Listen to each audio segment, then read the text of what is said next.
Praise the lord. దేవునికి మహిమ కలుగును గాక. అందరూ బాగున్నారా?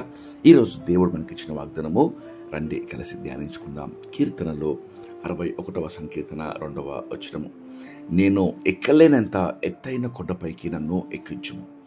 ప్రియమైన దేవుని బిడ్డలారా, శ్రేష్టమైన వాగ్దానము ఈరోజు మన జీవితాల్లో దేవుడు అనుగ్రహిస్తున్నాడు. నేను ఎక్కలేనంత ఎత్తైన కొండపైకి దేవా నన్ను ఎక్కించుము. నిజమే, ఆ కొండ ఎత్తైనది. ఆ కొండ నేను ఎక్కలేను. నా శక్తి, నా బలము, నా సామర్థ్యము, నా జ్ఞానముకు మించిన కార్యము అది. కానీ దేవుని సహాయం ద్వారా నేను ఎక్కగలను. దేవుడు నా పక్షాన ఉంటే నేను ఆ కొండను జయించగలను. ఈరోజు ప్రియ విశ్వాసులారా, దేవుడు మనతో మాట్లాడుతున్నాడు. మన జీవితాల్లో ఉండే ఎత్తైన ఆ కొండలు మనము దాటలేని, ఎక్కలేని, జయించలేని ఆ పరిస్థితులు ఆత్మీయ గురి కలిగి ఉండాలి.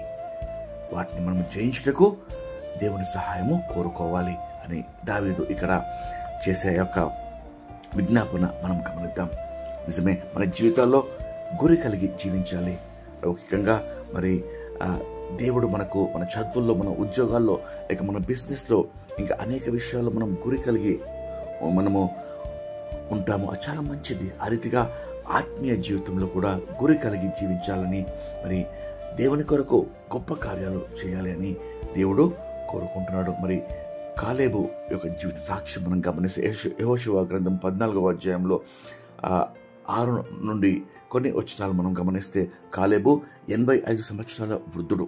అయితే యెహోషువ ఎదుట కాలేబు చేసే ఆ విజ్ఞాపన ఏంటంటే, నాకు ఏదో విశ్రమ స్థలము లేక నాకు విశ్రాంతి పొందుటకు వృద్ధాపంలో స్థలము దాయిచ్చుటకు కాలేబు అడగలేదండి. కానీ కాలేబు కోరుకున్నది, నాకు హెబ్రోను దయచి, అనగా ఆ ఎత్తైన కొండ ప్రాంతం దయచి. అక్కడ అనాకీయులు ఉన్నారు, అక్కడ రాక్షసులు ఉన్నారు, వారిని జయించాలి. దేవుని కొరకు ఆ హెబ్రోన్ ప్రాంతాన్ని నేను స్వాధీనపరచుకుంటాను అని ఆయన యెహోషువ దగ్గర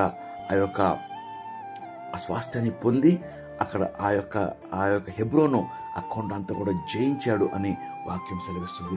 ఈరోజు మన జీవితాల్లో కూడా దేవుడు మనం ఎక్కలేనంత ఎత్తైన కొండకు ఎక్కుటకు, జయించుటకు దేవుని సహాయం కొరకు మనము ప్రార్థన చేద్దాం. రండి కలిసి ప్రార్థన చేసి ఈ వాగ్దానము పొందుకుందాం. ప్రార్థన. మహాపరిశుద్ధమైన మా ప్రియమైన పరలోకపు తండ్రి, మీరు ఇచ్చిన శ్రేష్టమైన వాగ్దానంకై మీకు ఎంతో స్తోత్రం చెల్లిస్తున్నామయ్యా. నిజమే ప్రభా, అయ్యా ఎక్కలేనంత ఎత్తైన కొండ అనుభవం ప్రభు మాకు దయచేయండి అయ్యా.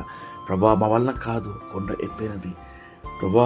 మా శక్తి, మా సామర్థ్యం, మా జ్ఞానము, బలము సరిపోతున్నాయినా మాకు మించిన కార్యం ప్రభా. కానీ దేవా, మీ సహాయం ద్వారా మేము ఈ కార్యము చేయగలము ప్రభా. ప్రార్థనలోకి మించిన బిడ్డలు తండ్రి, ఎటువంటి ఎత్తైన కొండలు ప్రభా అనుభవంలో ఉన్నారో తండ్రి, అయ్యా జయించలేని పరిస్థితుల్లో ఉన్నారో తండ్రి, అయ్యా విడువక తండ్రి పట్టుదలతో ప్రభా మీ సహాయము కోరే తండ్రి, అయ్యా జయించకు దయచేయమని. ఎటువంటి ఎత్తైన కొండలైనా తండ్రి, అయ్యా మీ సహాయంతో మీ సన్నిధిలో ప్రభా జయించుటకు, దాని ద్వారా మీ నామము మహిమపరచబడ్డ కృప దయచేయమని మీకే సమస్త మహిమ చెల్లిస్తూ నజరేయుడైన యేసుక్రీస్తు నామములో వేడుకొంచు ప్రార్థిస్తున్నాం తండ్రి.